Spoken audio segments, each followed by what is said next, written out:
Estimadas hermanas y hermanos en la oración de Jesús, es un gusto, un gran gusto, la verdad, iniciar con ustedes este camino de 2 años estudiando filocalía, la filocalía, esa antología de textos, ese compendio que han escrito monjes, eremitas e incluso algunos obispos de entonces, que al igual que nosotros ahora, tenían una apasionada búsqueda de Dios, de el amado de nuestro corazón. Ellos, al igual que nosotros, enfrentaron muchas dificultades y en el mundo y en la época en que vivían, estas dificultades seguramente les resultaban tan duras o obstáculos tan difíciles de sortear como para nosotros hoy aquellos que nos aquejan.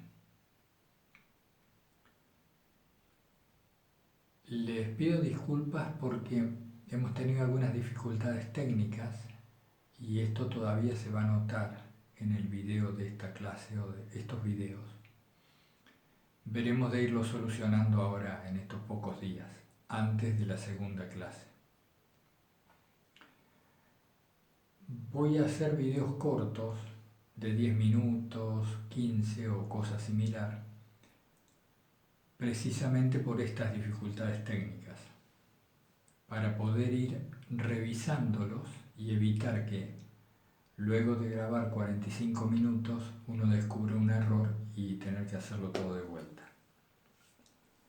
Bueno, así están las cosas, aceptamos las condiciones que tenemos y tratamos de mejorarlas. Antes de avanzar con el curso, me voy a permitir, si ustedes tienen papel y lápiz, sugerirles unas lecturas de la Sagrada Escritura para que las tengan y las puedan reflexionar, meditar conforme vayamos avanzando en la primera clase. Estos textos son importantes porque hablan de la oración continua, de la necesidad de orar continuamente y de los fundamentos de esto. Entonces, tomando nota, ¿no es cierto? En Primera Tesalonicenses, capítulo 5, versículo 17, se habla de la necesidad de orar sin cesar. Allí tenéis, básicamente hablando, el principal fundamento escriturístico, es decir, en la Sagrada Escritura, de lo que es la oración continua, la necesidad de la oración ininterrumpida. Después está Efesios, capítulo 4, versículo 17, donde se habla de la vanidad de la mente, que es algo que ustedes nos van a escuchar mucho repetir, que es acerca de la inutilidad de los pensamientos, de el desvío que para nosotros supone entregarnos a la divagación de la mente en lugar de a la oración. Así que ahí teníamos Efesios 4:17.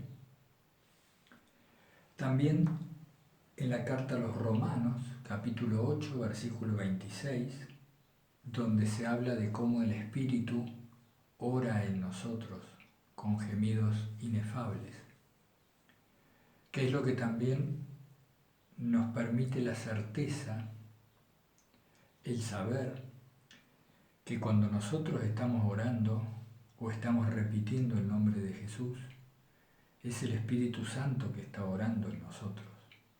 Sentirnos, en ese sentido, instrumentos de la gracia. Esto es importante también como un fundamento. Después los remito a Hebreos, capítulo 5, versículo 7, donde Jesús rogó suplicó, hizo una encendida oración y por supuesto, como no, Él nos sirve de referencia en esto. Después, en Hechos de los Apóstoles, capítulo 2, versículo 21, se habla de que aquel que invoque su nombre será salvado, que también nos sirve de cimiento en nuestro afán de dedicar toda la vida a la oración de Jesús, consagrarnos al santo nombre, que es lo que solemos decir, y que ustedes lo van a ver en toda Filocalía. Filocalía es un resumen de las experiencias interiores de quienes se han consagrado a la oración de Jesús. Por eso es para nosotros tan importante ese texto.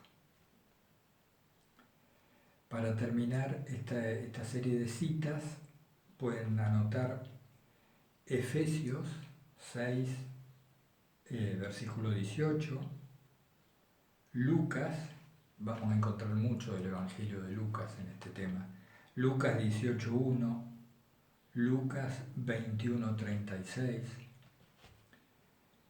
y finalmente la oración del publicano y la oración del ciego de Jericó. El Señor Jesucristo, Hijo de Dios, ten compasión de mí, que tan caro nos resulta a quienes amamos la oración de Jesús. En ese sentido es Lucas 18:38, el ciego de Jericó, Lucas 18:13, el publicano, y finalmente Lucas 18:1 y 21:36, velad y orad. Ahí tenemos una serie de citas que van a ser muy importantes, que tengamos en cuenta en todo el curso. Son un fundamento evangélico muy claro de la aspiración a la oración ininterrumpida. Bien. Ustedes saben que filocalía quiere decir amor a lo bello, etimológicamente hablando, o amor a las cosas mejores, amor a lo bello o amor a las cosas mejores, traduciendo del griego, ¿no? La etimología basada en el griego.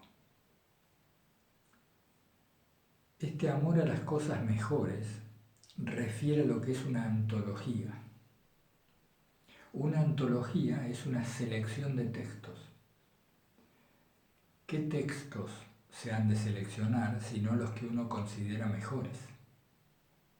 Así hemos tenido varias filocalías, por la vertiente eslava, por la vertiente griega, que finalmente ha sido la ortodoxa, que ustedes van a poder revisar en algún texto adjunto que les mandamos, acerca de Nicodemo la Giorita, de Paisi Velikovsky y otras versiones. No quiero usar este tiempo de comunicación directa con ustedes para estas cuestiones académicas, que ustedes bien van a poder revisar en detalle en los textos que les vamos a adjuntar. El principal interés es descubrir que esta antología, esta filocalía, es decir, selección de los mejores textos, tiene un punto de unión, porque tengamos en cuenta esto.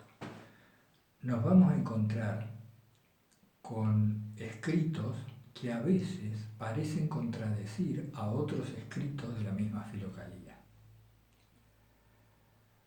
Nos vamos a encontrar con algún monje que recomienda la oración sedente, la oración sentado, la esiquía del cuerpo, es decir, la quietud corporal, de alguno que recomienda la atención a la respiración y al ritmo de la respiración, de atender al latido del corazón como órgano físico,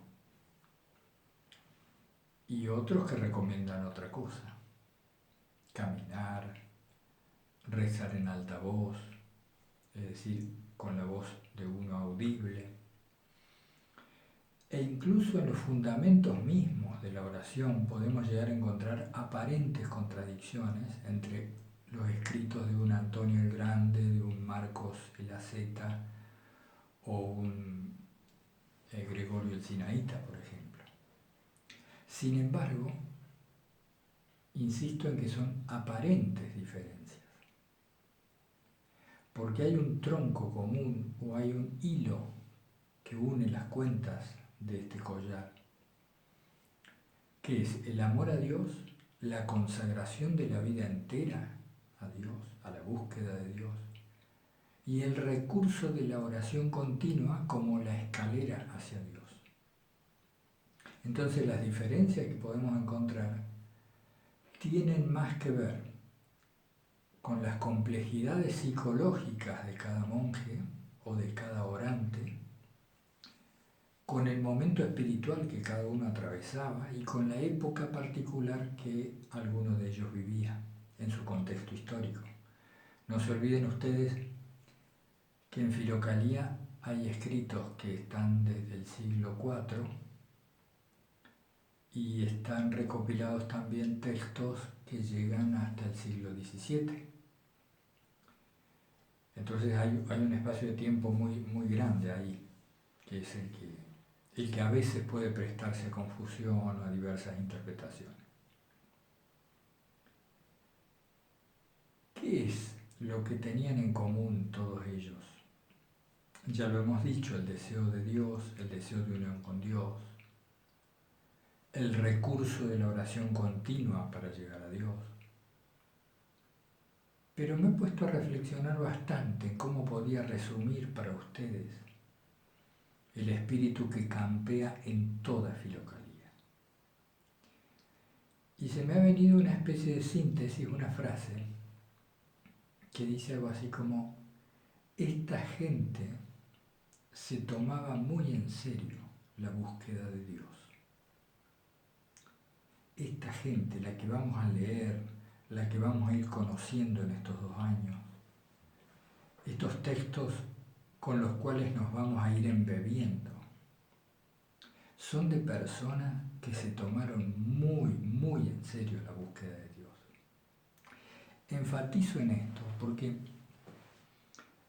en el mundo actual, en el momento que atravesamos, tan complicado, tan lleno de estímulos, donde los valores están muy trastocados,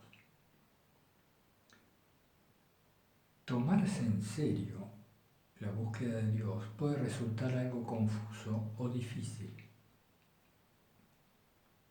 Cuando me refiero a eso, aludo a la búsqueda de la coherencia en la propia vida. Estos monjes tenían una vida coherente, y esto es independiente de las caídas que ellos tuvieran en su búsqueda de la coherencia y la perfección evangélica. La coherencia y la búsqueda de la coherencia no tiene que ver con no pecar, sino con un vivir buscando no pecar, un vivir para Dios. Las caídas resultantes no minimizan la búsqueda, no quitan mérito a nuestro esfuerzo. Y es eso lo que la gracia manifiesta en estos monjes y tal vez en nuestras propias vidas, si decididamente buscamos la coherencia entre la conducta y lo que sabemos que está bien, que es el Evangelio de Jesucristo. No hay mejor síntesis que esa para una moral conductual.